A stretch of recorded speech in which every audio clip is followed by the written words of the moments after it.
Illustration number 20, income from business, HC Mehrotra की income tax book है। Shri RS Jain is a chartered accountant. He has prepared the following income and expenditure account for the year ending 31st March 2022. You are required to compute income from professional. इस question में बताया गया है कि RS Jain एक CA हैं, उनका ये इनकम और एक्सपेंडिचर अकाउंट बना हुआ है और हमको निकालना है इनकम फ्रॉम प्रोफेशन। आपने इंट्रोडक्शन वीडियो से ये बात सीखी होगी कि जब भी क्वेश्चन में इनकम और एक्सपेंडिचर अकाउंट दे रखा होता है तब हम नेट प्रॉफिट वाले फॉर्मूले से सॉल्व करते हैं। ठीक, जैसे नेट सरप्लस या नेट प्रॉफिट जो भी रहेगा उसमें हम ऐड करते हैं डिसअलाउड एक्सपेंसेस, वो खर्चे जो कि बिजनेस से रिलेटेड नहीं है लेकिन एक्सपेंडिचर साइड शो कर दिए गए हों। वैसे ही हम लेस करेंगे उन इनकम को जो कि बिजनेस या प्रोफेशन से रिलेटेड नहीं है लेकिन इनकम साइड शो कर दिए गए हों। ठीक, अब हम स्टार्ट करते हैं। Office expenses. अच्छा, यहाँ पे टोटल आपका ABCD मतलब कि ऐसे देखा जाए तो 5-6 पॉइंट है नीचे अदर इंफॉर्मेशन में। ठीक है, तो आप वीडियो को पॉज करो पहले और इसको एक बार रीड कर लो। इससे क्या होगा, जब इससे रिलेटेड जो भी है चीज वो यहाँ पे आएगा तो हम उसको साथ में डील कर लेंगे। ठीक, अब स्टार्ट करते हैं। 2 ऑफिस एक्सपेंसेस, इसके बारे में कुछ नहीं दिया हुआ है यहाँ पे, इसलिए ये अलाउ मानेंगे कि भाई ऑफिस एक्सपेंसेस है तो इसमें कुछ भी ऐसा नहीं है जो कि बिजनेस से रिलेटेड ना हो, सब कुछ इनके ऑफिस का खर्चा है यानी कि इनके प्रोफेशन से रिलेटेड। Next, employ salary. देखो, एम्प्लॉय सैलरी से रिलेटेड अगर यहाँ कुछ ना दिया होता तो हम मानते कि एम्प्लॉय तो भाई उनके एम्प्लॉय हैं यानी कि प्रोफेशन से रिलेटेड अलाउ, लेकिन यहां पढ़ो आप B point, ₹1000 domestic servant salary is included in the employ salary. ये जो 5000 रुपए है इसमें से 1000 रुपए इनके घर के जो सर्वेंट हैं डोमेस्टिक सर्वेंट उनका भी जोड़ दिया गया। तो मैंने क्या बताया, कोई भी खर्चा जो कि बिजनेस या प्रोफेशन से रिलेटेड ना हो और यहाँ पे शो किया हो उसको आप ऐड कर लेना। तो इस 5000 में से 1000 डिसअलाउ होगा डोमेस्टिक सर्वेंट का सैलरी और ऐड कर लेना। Next, 2 books other than annual publication. अगर यहाँ अदर देन एनुअल पब्लिकेशन ना लिखा होता तो हम मानते भाई अपने ही उससे रिलेटेड होगा, कुछ भी प्रोफेशन से रिलेटेड, लेकिन यहाँ लिखा है अदर देन एनुअल पब्लिकेशंस ना, इसलिए ये डिसअलाउ रहेंगे।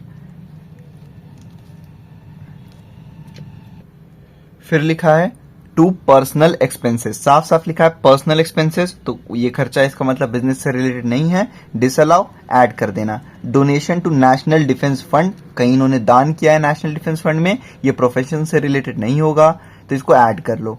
इंटरेस्ट, भाई देखो कुछ नहीं दिया होता है तो हम ऐसे भी अलाउ मानते हैं, लेकिन यहां वैसे एक चीज दिया हुआ है, पढ़ो इस पे, यहां लिखा हुआ था, हाँ C point, loan has been taken to purchase an office building.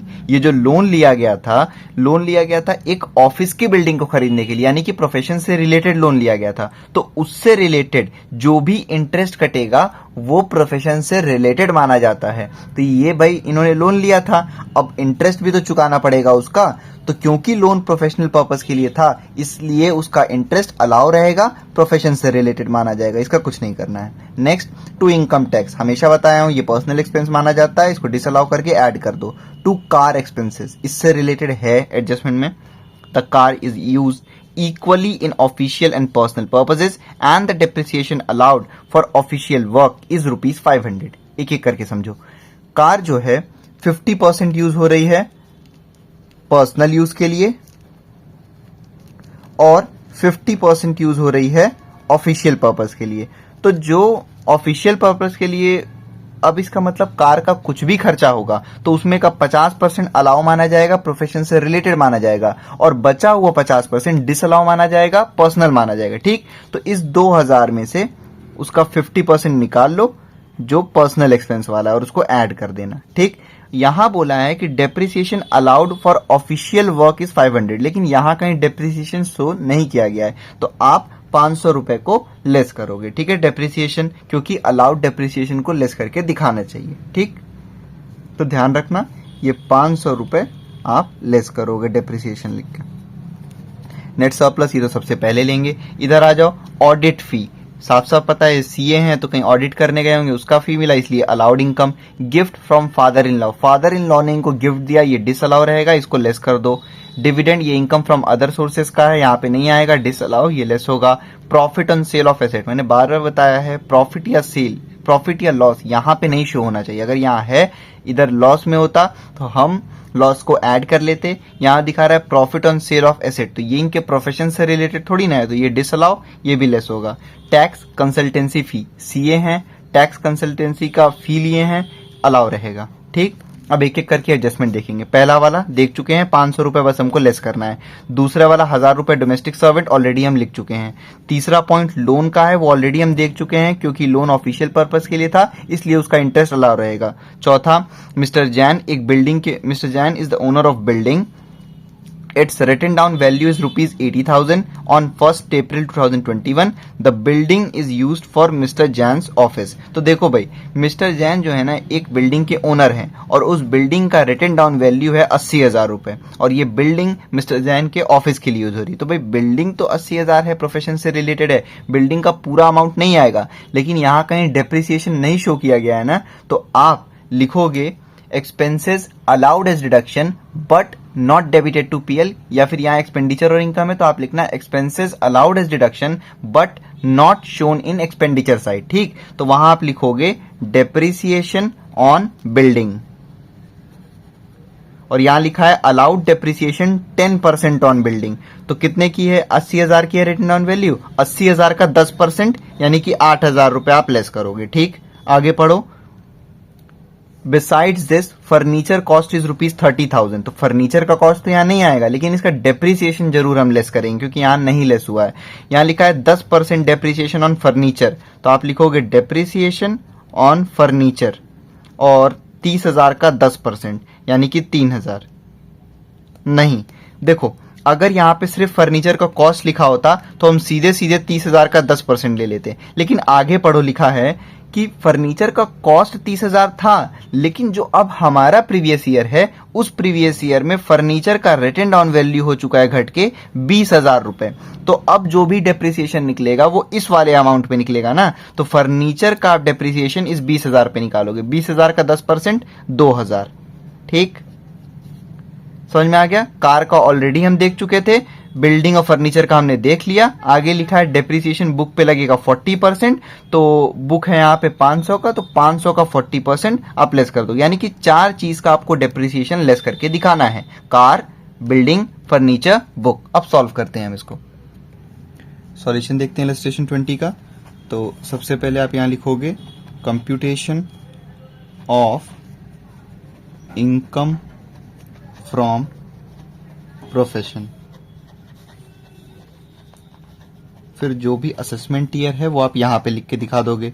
For the assessment year 2022-2023 सबसे पहले नेट प्रॉफिट या फिर नेट सरप्लस। और आपको ये बात पता है कि क्वेश्चन में अगर इनकम और एक्सपेंडिचर अकाउंट या फिर पीएल अकाउंट दिया होता है तो हम नेट प्रॉफिट वाले फॉर्मूले से सॉल्व करते हैं। तो नेट सरप्लस है 2,91,000, तो यहां पे आप लिख लोगे। ऐड करोगे आप क्या? डिसअलाउड एक्सपेंसेस, वो खर्चे जो कि बिजनेस से रिलेटेड नहीं हैं लेकिन एक्सपेंडिचर साइड शो किए गए हों। तो सबसे पहले ऑफिस, अभी आप बैक करके देख सकते हो, मैंने क्वेश्चन में एक एक पॉइंट बताया है कौन सा अलाउ रहेगा कौन सा डिसअलाउ। तो office expenses allow, employ salary में हमें पता चला कि 1,000 रुपए जो है वो डोमेस्टिक सर्वेंट का था, यानी कि वो प्रोफेशन से रिलेटेड नहीं था, तो इसलिए उसको आप लेस करोगे। सैलरी ऑफ डोमेस्टिक सर्वेंट 1,000, ये हमने जब अदर इंफॉर्मेशन पढ़ा तो हमको पता चला। उसके बाद है books other than annual publication बोला है, इसलिए ये डिसअलाउ रहेगा 500 रुपए। फिर है पर्सनल एक्सपेंसेस, साफ साफ लिखा है पर्सनल एक्सपेंसेस, तो वो यहाँ डेबिट नहीं होना चाहिए था, इसको आप ऐड कर लो 2,17,000। फिर उसके बाद है donation to national defence fund, दान किया इन्होंने कहीं, तो ये प्रोफेशन से रिलेटेड थोड़ी ना माना जाएगा, तो 500 रुपए इसको ऐड कर लो।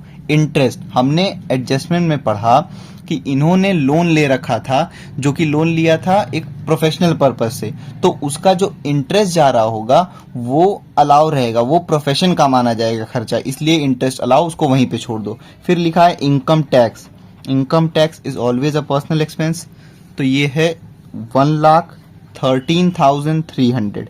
फिर है कार एक्सपेंसेस, तो हमने अदर इंफॉर्मेशन में पढ़ा कि car is used equally in official and personal purpose, इसलिए हम ऐसे करेंगे। इक्वली का मतलब क्या हो गया कि भाई 50% ऑफिशियल यूज 50% पर्सनल यूज, तो 2,000 का 50%, जो पर्सनल यूज वाला है केवल वो यहाँ पे ले लो, यहाँ लिख भी दो फॉर पर्सनल यूज, यानी कि 1000 रुपये। ठीक, उसके बाद है नेट सरप्लस, उसके बाद और कुछ है नहीं। अब इन सबको आप ऐड करो तो ये हो जाएगा आपका 1500 प्लस 2,17,000 प्लस 500 प्लस 1,13,300 प्लस 1,000, ये हो गया 3,33,300। इसको आप बाहर लिखो और नेट सरप्लस में 3,33,300 इसको ऐड कर दो नेट सरप्लस में, ये हो गया 6,24,300। ठीक, इसमें से हम लेस करेंगे सबसे पहले डिसअलाउड इनकम, वो इनकम जो कि प्रोफेशन से रिलेटेड नहीं है लेकिन इनकम साइड शो हुए हों। तो पहले ऑडिट फी वो अलाउ रहेगा, gift from father in law तो ये पर्सनल इनकम है इनका, तो इसलिए ये डिसअलाउ रहेगा, इसको यहाँ पे लिख लो 5,050। फिर उसके बाद है डिविडेंड, ये इनकम फ्रॉम अदर सोर्सेस का है, यहाँ पे नहीं आना चाहिए था, इसको आप लेस करो 8,000। फिर उसके बाद है profit on sale of asset, तो प्रॉफिट या फिर लॉस, ये कैपिटल गेन कैपिटल लॉस होता है, यहाँ पे नहीं आना चाहिए, तो इसको आप लेस करो 6,450।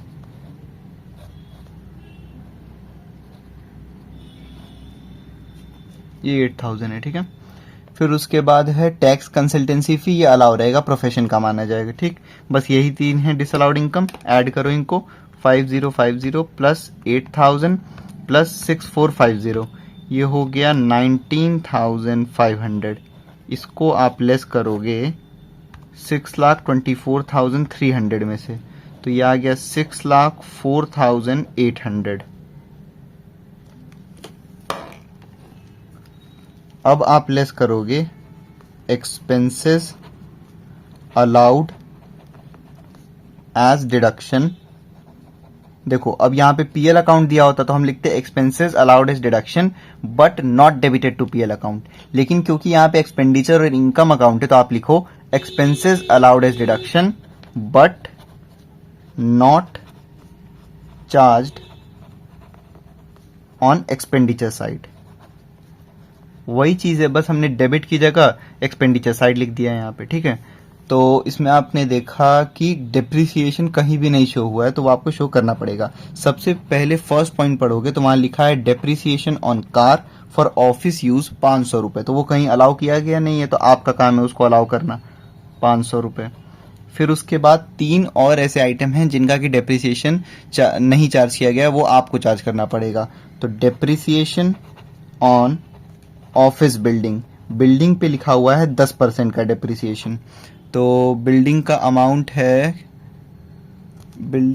दिया हुआ है, it's written down value is 80,000 written down value है, तो हम रिटन डाउन वैल्यू पे ही डिप्रिसिएशन निकालते हैं। 80,000 का 10%, ये हो जाएगा 8,000। उसके बाद है बिल्डिंग के बाद आपका दे रखा है फर्नीचर, लेकिन ध्यान रखना फर्नीचर का पहले तो ओरिजिनल कॉस्ट हमको दिया है, फर्नीचर का ओरिजिनल कॉस्ट बोला गया है 30,000, लेकिन जो हमारा प्रीवियस ईयर है उसमें इसका रिटन डाउन वैल्यू अब घट के हो गया है 20,000, तो आप डेप्रिसिएशन निकालोगे रिटन डाउन वैल्यू पे, तो 20,000 का 10% यानी कि 2,000। ठीक, फिर उसके बाद है बुक, तो बुक पे आप डेप्रिसिएशन लिखोगे और बुक का दिया हुआ है कि अलाउड डेप्रिसिएशन ऑन बुक्स 40%, तो बुक का वैल्यू है 500, उसका 40% आप कैलकुलेट कर लो कैलकुलेटर पे, तो वो आएगा 200। ठीक, अब आप इन चारों को ऐड कर लो और बाहर लिखो 500 प्लस 8,000 प्लस 2,000 प्लस 200, तो ये हो गया 10,700, और इसको आप लेस करोगे 6,04,800 में से, तो ये हो जाएगा 5,94,100। ये हो गया आपका इनकम फ्रॉम प्रोफेशन।